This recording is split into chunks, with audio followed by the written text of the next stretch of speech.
So hello everyone, my name is Himanshu Agnihotri and I am your chemistry educator.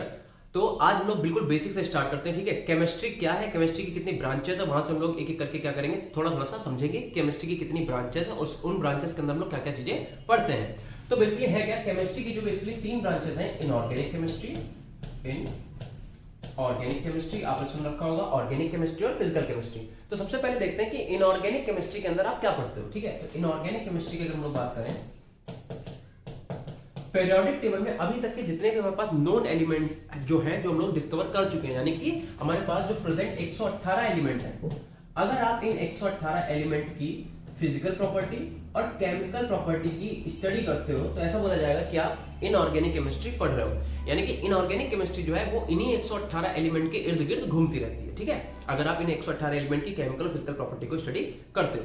फिर आता है second हम लोग ऑर्गेनिक केमिस्ट्री, ऑर्गेनिक केमिस्ट्री। अब ऑर्गेनिक केमिस्ट्री को लेके कई सारी डेफिनेशंस हैं वैसे तो, ठीक है, लेकिन अगर आपसे पूछा जाता है कि ऑर्गेनिक केमिस्ट्री क्या है तो आपके दिमाग में एक ही वर्ड आएगा, ऑर्गेनिक का मतलब होता है नेचुरल। ठीक है, और ये बात कुछ हद तक सही भी है। तो स्टार्टिंग में जब हम लोगों को इतनी ज्यादा नॉलेज नहीं थी, हमें इतना ज्यादा डिस्कवरी नहीं हुई थी केमिस्ट्री की, तो ऐसा बोला जाता था कि जितने भी नेचुरल कंपाउंड्स हैं, all natural compounds are known as organic compound,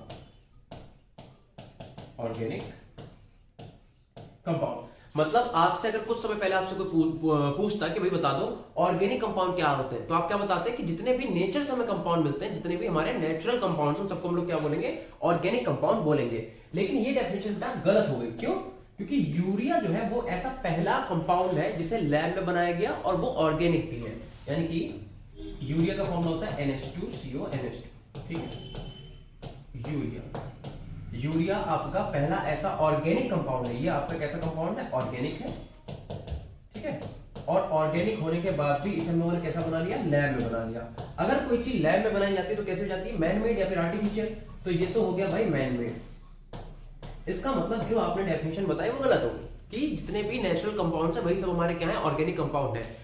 तो ये डेफिनेशन क्यों गलत हुई? क्योंकि ऑर्गेनिक कंपाउंड सिर्फ नेचर से मिले ऐसा कुछ जरूरी नहीं है। ऑर्गेनिक कंपाउंड्स को हम लोग लैब में भी बना सकते हैं, और यूरिया जो है वो एक ऐसा पहला कंपाउंड है ऑर्गेनिक जिसे हम लोगों ने क्या करा? लैब में बना लिया। तो ये डेफिनेशन आपकी गलत है।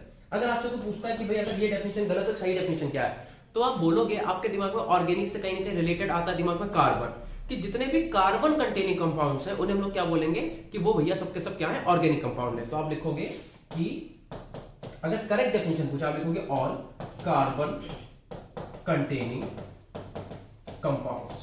जितने भी कार्बन कंटेनिंग कंपाउंड्स हैं आप कह दोगे वो सबके सब क्या है? ऑर्गेनिक है। ठीक है, क्या ये डेफिनेशन सही है? तो मैं आपको बता दूं ये डेफिनेशन भी गलत है, क्योंकि नेचर में कुछ कंपाउंड ऐसे एग्जिस्ट करते हैं जिसमें कार्बन तो प्रेजेंट होता है, जैसे आपका साइनाइड हो गया, ठीक है, आपका थायोसाइनाइड हो गया, एक्सेट्रा और भी है। ठीक है, नेचर में बहुत सारे ऐसे कंपाउंड प्रेजेंट है जिनके अंदर कार्बन तो प्रेजेंट है, उसके बाद भी वो ऑर्गेनिक कंपाउंड ना होकर इनऑर्गेनिक कंपाउंड की प्रॉपर्टी शो करते हैं। इनऑर्गेनिक कंपाउंड की प्रॉपर्टी का मतलब उनका बॉइलिंग पॉइंट, उनका मेल्टिंग पॉइंट, उनका कलर और स्मेल, लाइक ये सब चीजें। ठीक है, तो दो डेफिनेशन मैंने आपको बताई, दोनों की दोनों ही गलत है। ठीक है, तो अब बात आती है कि फिर सर सही डेफिनेशन क्या है, किसे बोलेंगे ऑर्गेनिक कंपाउंड। तो बेटा ये बात आपको क्लास 10th में ही पढ़ा दी गई थी। आपके क्लास 10th में चैप्टर नंबर 4 था केमिस्ट्री के अंदर, कार्बन एंड इट्स कंपाउंड। उसमें टॉपिक था हाइड्रोकार्बन। तो जो हाइड्रोकार्बन होते हैं उन्हीं को हम लोग बेसिकली क्या बोलते हैं? ऑर्गेनिक कंपाउंड बोलते हैं। यानी कि दुनिया में जितने भी ऐसे कंपाउंड है जो कार्बन और हाइड्रोजन से मिलकर बने हैं वही हमारे क्या होते हैं? ऑर्गेनिक कंपाउंड होते हैं। तो आज के टाइम पे अगर आपको कोई पूछता है कि बता दो भाई ऑर्गेनिक कंपाउंड क्या है, तो आप क्या बोलोगे? आप बोलोगे कि hydrocarbon and their derivatives, hydrocarbon and its derivatives. जितने भी हमारे हाइड्रोकार्बन है और उनके जो डेरिवेटिव्स हैं उन्हीं को हम लोग आज की डेट में क्या बोलते हैं? ऑर्गेनिक कंपाउंड बोलते हैं। तो आई होप आपको ऑर्गेनिक केमिस्ट्री के बारे में थोड़ी बहुत बातें समझ में आई होंगी कि पहली डेफिनेशन दी गई कि जितने भी नेचुरल कंपाउंड है वो सबके सब क्या होंगे? ऑर्गेनिक होंगे। डेफिनेशन गलत हो गई। क्यों? क्योंकि urea was the first compound जिसे लैब में बनाया गया, और कोई भी चीज अगर लैब में बनाई जाती है तो वही कैसे हो जाती है? मैन मेड हो जाती है। तो डेफिनेशन गलत। दूसरी डेफिनेशन दी गई कि जितने भी कार्बन कंटेनिंग कंपाउंड्स हैं उन्हें हम लोग क्या कहेंगे? ऑर्गेनिक कहेंगे। ये डेफिनेशन भी गलत हो गई। क्यों? Because there are some compound exist in nature जिनके अंदर कार्बन तो प्रेजेंट है बट उसके बाद भी वो कैसे हैं? इनऑर्गेनिक है। ठीक है, तो सही डेफिनेशन क्या है कि जितने भी हमारे पास हाइड्रोकार्बन है और उनके जो डेरिवेटिव्स हैं उन्हीं को हम लोग ऑर्गेनिक कंपाउंड बोलेंगे। ठीक है, इनऑर्गेनिक क्लियर, ऑर्गेनिक क्लियर। अब आते हैं फिजिकल केमिस्ट्री पे। ठीक है, तो अगर आपसे कोई पूछता है कि भाई फिजिकल केमिस्ट्री क्या है, फिजिकल केमिस्ट्री, तो मैं आपको बता दूं फिजिकल केमिस्ट्री एक्चुअल में क्या है, it is a mathematical form of chemistry. Mathematical form of chemistry का मतलब क्या, आपके पास कोई भी केमिकल है, अब आपको कितने अमाउंट में यूज करना है या फिर कितने टाइम के लिए उसे देना है, ये चीज आप कैसे डिसाइड करोगे, तो उसे बोलते हैं it is a mathematical form of chemistry. वो चीज आप फिजिकल केमिस्ट्री के थ्रू ही डिसाइड करोगे। जैसे मान लो आपने कभी आज के टाइम पे ग्लूकोज की बोतल अगर किसी को चढ़ते देखा होगा, तो मान लो अगर 650 ml की आपकी ग्लूकोज की बोतल है, किसी भी पेशेंट को अगर ये बोतल चढ़ाई जाती है तो उसका एक प्राइम टाइम होता है कि भाई 3 से 4 घंटे के अंदर क्या होगा, ये पूरी बोतल उस पेशेंट को चढ़ाई जाएगी।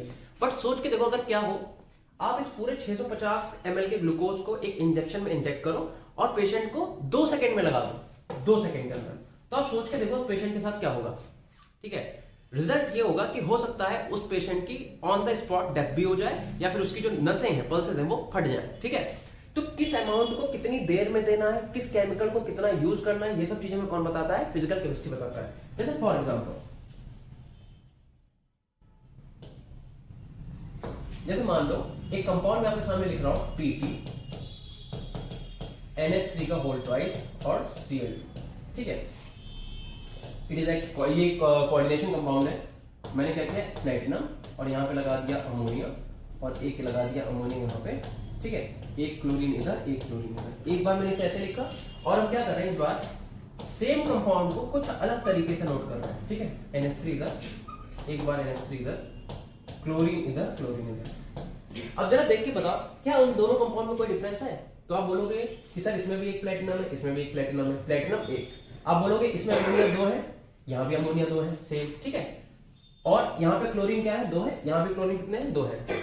तो भाई इन दोनों में डिफरेंस क्या है, अगर देखा जाए इन दोनों कंपाउंड में क्या डिफरेंस है, तो आप बोलोगे कि सर डिफरेंस तो इतना अभी के लिए तो दिख रहा है कि अगर इनका मॉलिक्यूलर फॉर्मूला देखें तो दोनों का ही सेम है। बट द थिंग इज कि इसमें दोनों क्लोरीन सेम साइड लगे हुए हैं, दोनों अमोनिया सेम साइड लगे हुए हैं, और इस वाले कंपाउंड में क्या है, अमोनिया एक दूसरे के एंटी पोजीशन पे, एक दूसरे के बिल्कुल अपोजिट पोजीशन पे, और क्लोरीन भी एक दूसरे के बिल्कुल अपोजिट पोजीशन पे है। अब इस वजह से हुआ क्या, इस वजह से बेटा इनका नाम चेंज हो गया। इसको हम लोग बोलते हैं सिस्प्लेटिन, इसे बोलते हैं हम लोग सिस्प्लेटिन, और इस वाले कंपाउंड को हम लोग बोलते हैं ट्रांसप्लेटिन। ठीक है, एक कंपाउंड का नाम हो गया सिस्प्लेटिन, एक कंपाउंड का नाम हो गया ट्रांसप्लेटिन। तो क्या सिर्फ इनका नाम चेंज हुआ या इनकी प्रॉपर्टी में भी कोई डिफरेंस आएगा, आप सोचो और बताओ।